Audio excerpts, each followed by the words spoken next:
Women in Media started in Western Australia in 2005, when a very distinguished journalist, Victoria Laurie, got together a group of media women for companionship, you know, comparing notes, supporting each other and so on.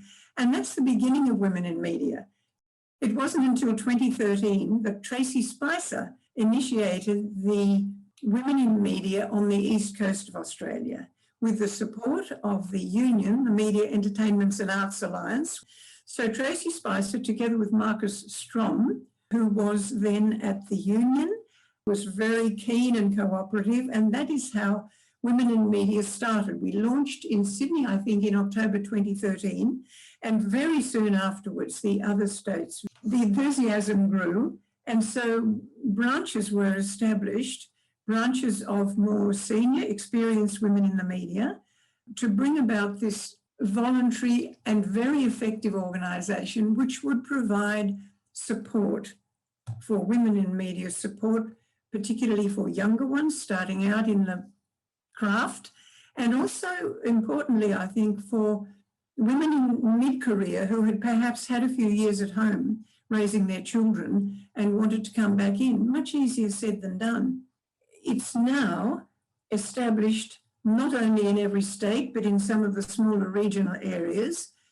And one of the marvellous things about it is the mentoring program, which is established on a very professional basis and I think is proving to be most effective. How wonderful to have a mentor. I mean, I did not ever have a mentor in my younger working days. I certainly had people who opened the doors of opportunity for me, but how marvellous it would have been, you know, to have someone, a woman of greater experience and doing much the same role, because although I had a lot of good fortune in my career, there were things that I missed very much. I would love to have had some of the things that we now have in Women in Media. For instance, kind of workshops to learn how to cope with information overload. I never felt I never knew when I'd done enough preparation. And I hear young women today say that they fall into that trap a bit. How to deal with a bully, how to stand my ground when I was challenged or belittled, how to fend off sexual harassment if such an unfortunate thing ever happened, and seek help, how to say no, how to attain appropriate professional status and remuneration. In other words, how to ask for a raise occasionally. How to avoid the dreaded imposter syndrome, which I think we are all too familiar with. That feeling that as women, we are not quite good enough, you know, I'm not quite up to the job, or I feel as though I might be a bit of a fraud presenting myself for this job. How to overcome that, how to come into the full confidence of one's capability, to be aware of it, to present in that way. I think that imposter syndrome is a very useful phrase to explain some of the things about how we as women behave, and certainly to overcome it. I would like to have a mentor to encourage me maybe to apply for more senior positions. I'm so happy that we now have Women in Media to support each other, to encourage each other.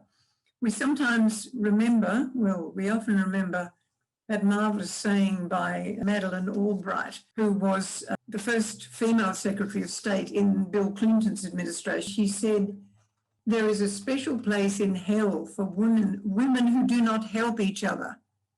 And so we've turned that around in Women in Media to say, there is a special place in heaven for women who do help each other. So that's very much part of it, that it not be a competitive organisation, but a supportive and encouraging organisation. So, I mean, from small beginnings, Women in Media, I would say, is flourishing, but it needs support. And I hope that anyone who's not yet part of it will become a part of it. Have a look at the website if you're not familiar with it, womeninmedia.com.au, and see if it's something you might like to join in.